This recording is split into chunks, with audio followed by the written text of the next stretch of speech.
poor mechanic found a girl bleeding in his garage. What happened next changed his life forever. "You call this fixed? The damn thing still makes that whining noise." The man's voice was sharp, slicing through the silence of the garage like a blade. Snow clung to his shoulders, melting and dripping onto the oil-stained floor.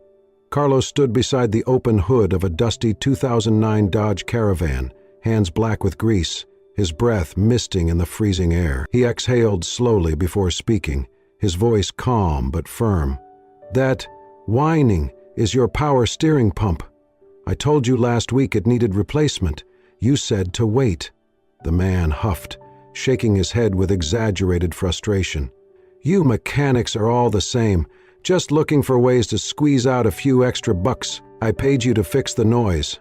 Carlos wiped his hands on a rag, then walked over to the counter and opened a drawer. He pulled out the invoice and slid it across. "You paid for a timing belt change. I did that. Your engine's not knocking anymore. The pump's another issue." The man glanced at the paper, then rolled his eyes. "Fine. Just make sure it runs. I got kids to pick up." Carlos nodded once, quietly, while the man grumbled his way out the door. The old bell above the frame jingled half-heartedly before silence reclaimed the garage. Outside, snow was falling in heavy sheets, the streetlights casting long shadows through the white.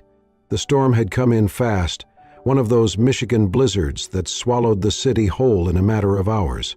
Carlos reached over to shut off the shop lights. Only the warm hum of a portable heater remained. He moved to lock the front door but stopped. Something, no, someone, was lying just beyond the edge of the garage awning, half buried in the snow. He stepped closer, heart thudding. A girl, young. Her coat was torn and soaked through. Blood stained the snow around her shoulder and one side of her face. Her legs were curled under her, as if she had collapsed mid-run. Carlos dropped to his knees beside her. "Miss?" His voice cracked with urgency. No response. He touched her arm, ice cold. Her pulse was faint but steady.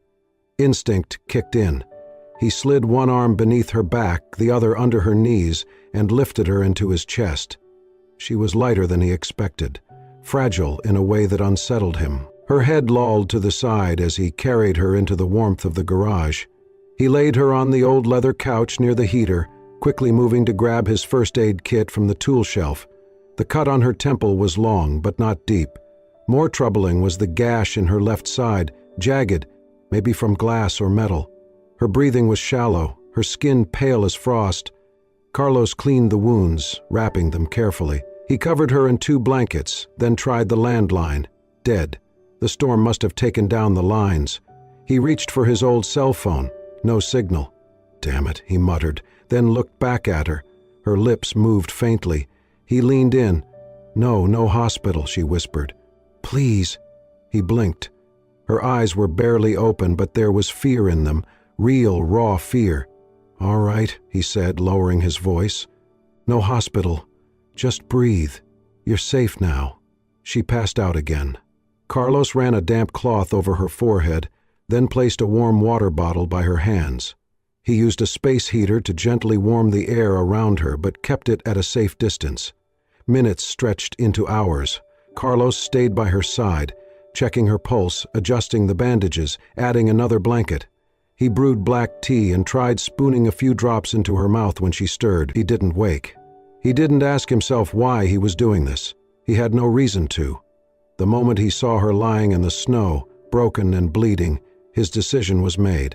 Not because it was heroic, not because he was bored or lonely, but because something in him, something old and stubborn and quietly aching, knew it was the only right thing left in a world that too often forgot how to care. Outside, the wind screamed against the garage doors, but inside there was warmth. A girl slept, wounded and afraid. A man kept watch, hands still stained with oil but now working toward something far more delicate than machines. As midnight approached, Carlos settled into the armchair across from the couch, arms crossed, jaw tight. He stared at the soft rise and fall of her chest. Whoever she was, wherever she had come from, it no longer mattered. She had found his garage, and now she was his responsibility. Anna woke slowly, like a diver surfacing from deep water. The soft buzz of an old heater, the scent of engine grease mixed with something warm, chicken broth maybe, filled her senses before her eyes even opened. When they did, she found herself staring at a cracked ceiling and the faint glow of morning behind frosted windows. She sat up abruptly, pain shooting through her side, and gasped. Her arms flailed, reaching for something, anything, until a calm voice met her panic. "Easy," Carlos said from across the room. He stood near a workbench, holding a steaming mug. "You are safe here." She blinked at him, unsure. Where am I?" "My garage," he answered. "You were hurt. Found you outside 2 nights ago. Snowstorm. You remember anything?" Anna looked down at the bandage on her arm, then at the blanket wrapped around her legs. She shook her head slowly. "Not everything," she lied. Carlos did not press. He nodded once, placed the mug on a nearby crate, and returned to his work in silence. Over the next few days, Anna moved like a shadow, quiet, reserved, watching everything. She never gave a full name. When asked where she was from, she mumbled something about upstate. But Carlos, true to the nature he had shown since the first moment, never asked more than she was ready to give. He fed her simple meals, stew, grilled cheese, oatmeal, and left them on the table without comment. He never hovered. When her bandages needed changing, he worked with the care of a man tuning a delicate engine, his hands gentle and precise. In return, Anna began to help around the garage. She swept the floors, organized tools, folded rags. One afternoon, she surprised Carlos by correctly identifying a worn-out alternator. "My dad taught me a little," she said, eyes downcast. Carlos smiled softly but said nothing. As the days passed, Anna began to heal, physically and otherwise. The darkness in her eyes slowly gave way to something softer. At night, she sat by the heater with a book Carlos had left on the table. During the day, she sometimes watched him work, curiosity flickering in her gaze. Once, while trying to lift a box of brake pads, she winced and stumbled. Carlos caught her elbow without a word, steadying her. She looked up at him, startled, and for a moment their eyes locked. Something passed between them, unspoken, fragile, real. "I am sorry," she murmured. I am not trying to be a burden." "You are not," he replied quietly. "People need help sometimes. That's just life." She swallowed hard. Later that night, by the weak light of the garage's only lamp, Anna finally said, "I ran away." Her voice was brittle. "From someone powerful? Someone family?" Carlos simply nodded. "I figured it was something like that." "You are not going to ask who?" she whispered. "No." She stared at him for a long time, then finally looked away. "Thank you." The snowstorm eased by the end of the week. The city beyond the garage slowly stirred again. Buses resumed their routes. Neighbors shoveled sidewalks. But inside the small workshop, time moved gently. On the 7th morning, Anna woke to find a neatly wrapped bundle at the foot of the couch. Confused, she opened it to discover a pair of snow boots, sturdy, lined with wool. Clearly new. She stared at them, then at Carlos, who stood a few feet away pretending to adjust the heater. "They looked like your size," he said simply. Anna sank to the couch, boots in her lap. Her hands trembled. "Why?" she asked, voice cracking. Carlos did not turn. "Because it is cold out there, and I figured you would need them." Tears spilled over her cheeks before she could stop them. She pressed the boots to her chest and sobbed, not from fear or pain this time, but from the overwhelming, unfamiliar sensation of being cared for, without condition. No demands, no expectations, just kindness, unadorned and real. In that moment, something inside her, wounded and curled tight for so long, finally began to unfold. The garage was quiet that morning, except for the faint ticking of a cooling engine. Anna sat on a wooden crate, wiping grease from her fingers with a rag, while Carlos worked on the undercarriage of an old Chevy. The heater buzzed in the background, and the smell of motor oil and coffee hung in the air like memory.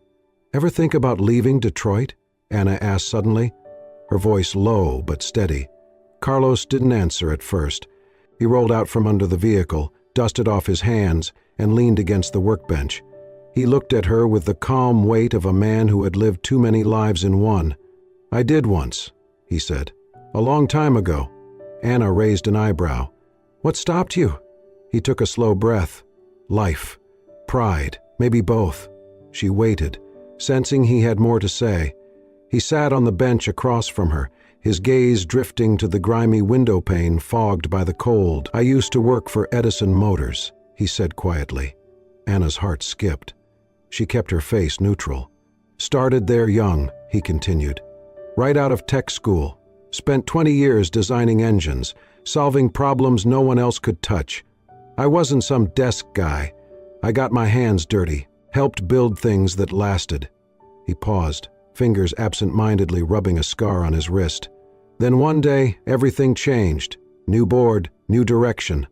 They called it restructuring, but it was a purge. Anyone who made too much, questioned too often, or remembered how things used to be, gone. Anna swallowed. I've heard about that. Carlos gave a short, bitter laugh. I was laid off on a Monday morning, walked out with a cardboard box and a handshake that meant nothing. They called it cost-cutting. Said I was part of a different era. He leaned forward, elbows on knees. My wife left 3 months later. Said she didn't sign up for a husband with dirt under his nails and no future. Bank took the house by Christmas. All I had left was this place. Bought it back when things were good. Kept it running because, well, something had to keep running. Anna could barely breathe. She knew exactly what he was talking about. Her uncle, the so-called visionary leader who seized control of Edison Motors, had orchestrated those cuts.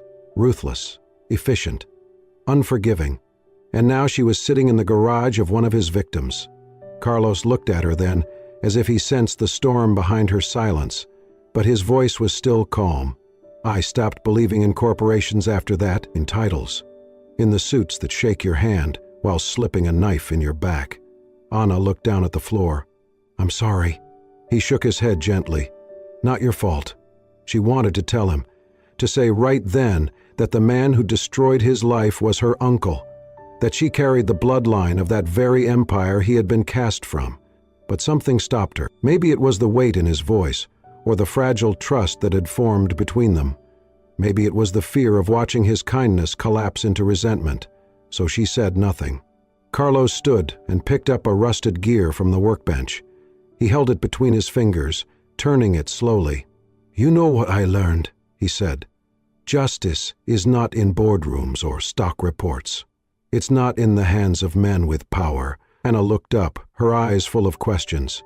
It's in how we treat each other, he said softly. That's the only thing that matters. She watched him for a long time after that, the silence between them growing thicker, more meaningful. In the wake of everything he had lost, Carlos had somehow held on to his humanity. To her, that was more powerful than any empire. It was a Tuesday afternoon when the stranger came. Carlos was under the hood of a battered Toyota Corolla when the bell over the garage door jingled, too soft to be one of his regular customers. He looked up and saw a tall man in a dark coat, collar turned up, face clean-shaven, eyes sharp beneath a winter cap. Afternoon, Carlos said, wiping his hands on a rag. The man nodded curtly. You the owner? Carlos nodded. I'm looking for someone, the man continued, glancing around the garage. Young woman, early 20s, brown hair, may be injured, disappeared, last week during the storm. Carlos tensed but kept his expression unreadable. Plenty of people disappear during a storm. This one's different, the man said. She's important. Family's worried. Carlos kept his tone even. You got a name? The man smiled slightly. She goes by Anna. Carlos folded the rag and set it aside. No Anna here. The man tilted his head. You sure about that? Carlos held his gaze. I'd remember someone bleeding and lost showing up at my garage. A pause. The stranger studied him, then reached into his coat and produced a card. In case you see anything. Carlos took it without looking and slipped it into his pocket.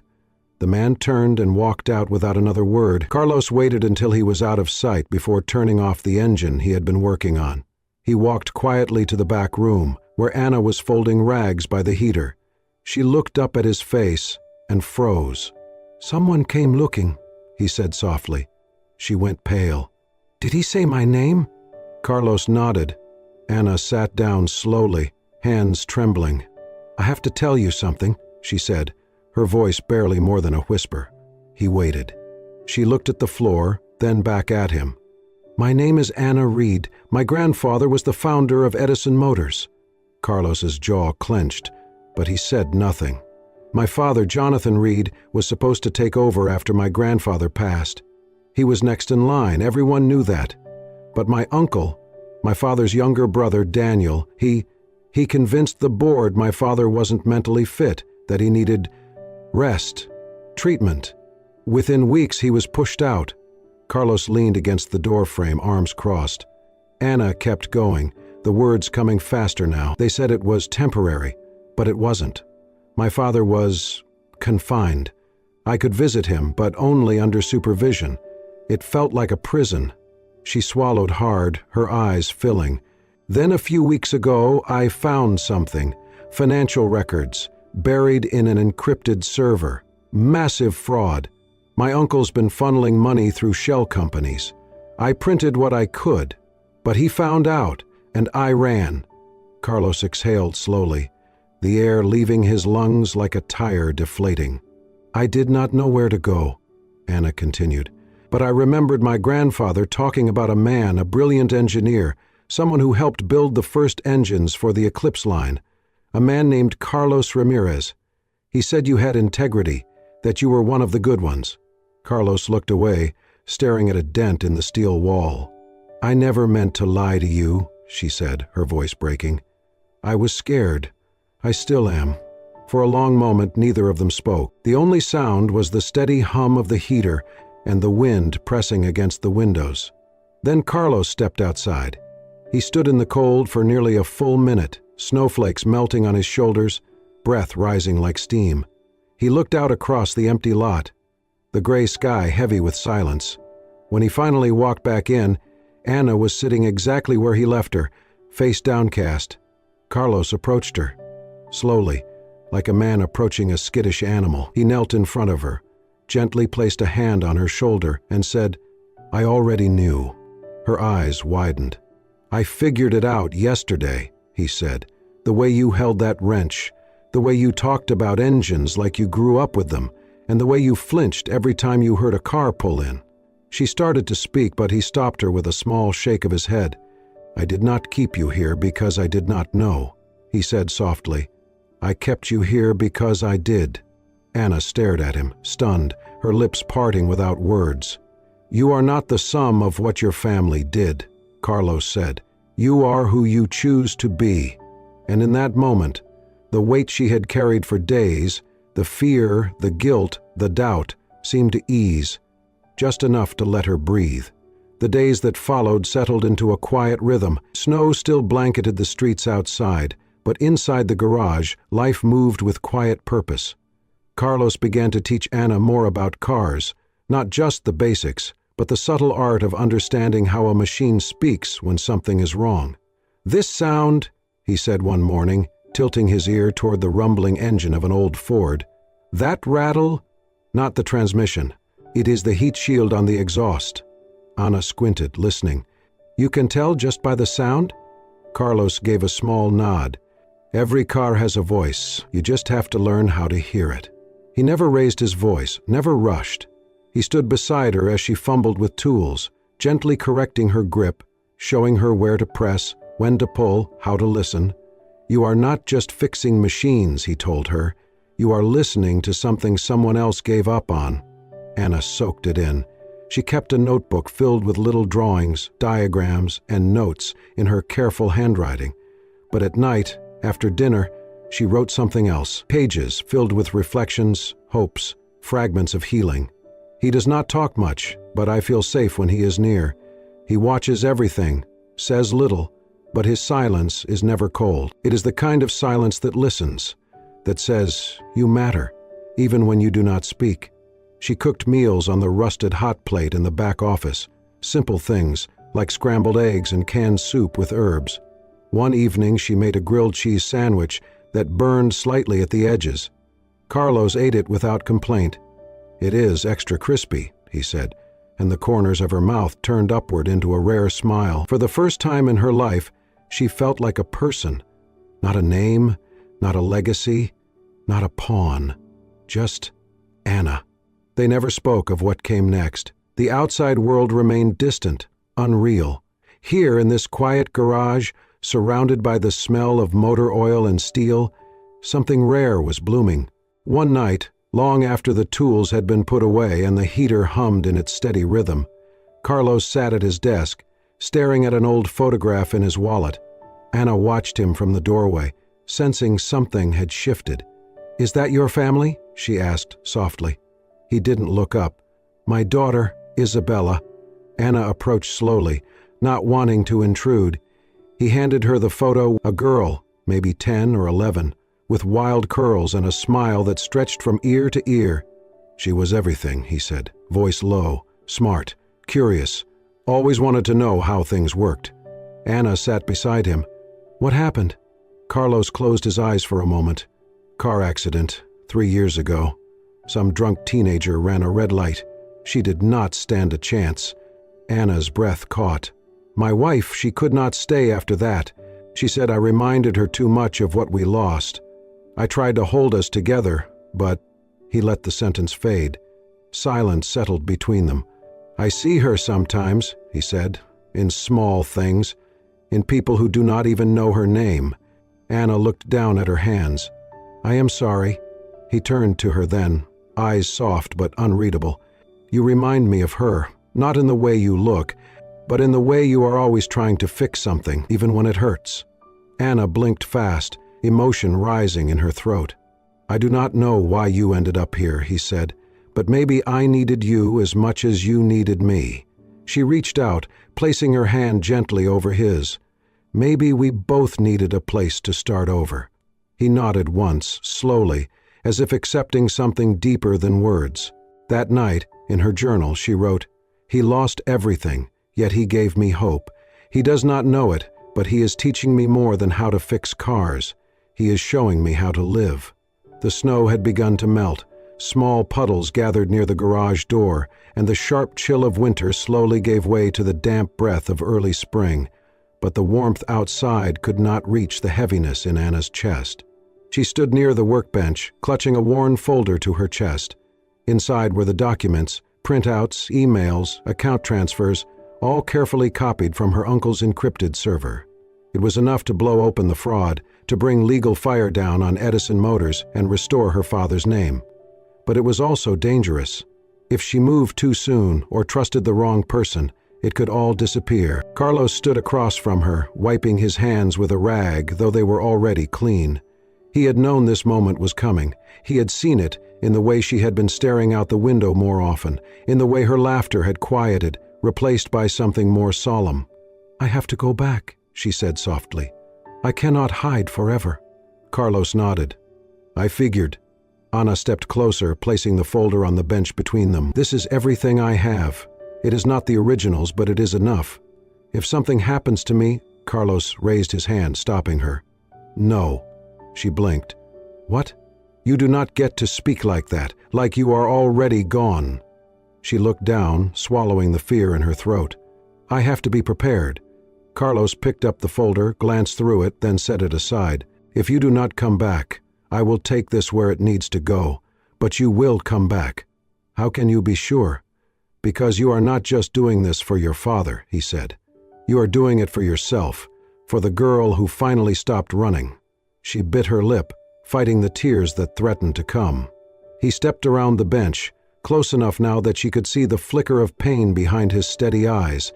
"Do not lose yourself in their world, Anna," he said. "No matter how loud it gets, no matter how ugly. You are not one of them. Remember that." She nodded, then reached into her coat pocket and pulled out something wrapped in tissue. She unfolded it slowly, a dark gray scarf, hand-knitted, a little uneven at the edges but warm and soft. "I do not have much to give," she said, placing it in his hands. "But this is the only thing I have ever made with my own 2 hands." Carlos looked at the scarf, then back at her. "It is perfect." She smiled faintly. "I started it that first night, after you made me soup. I thought, maybe I would never get the chance to say thank you properly." "You did not need to," he said, but I wanted to. She adjusted her coat, buttoned it slowly.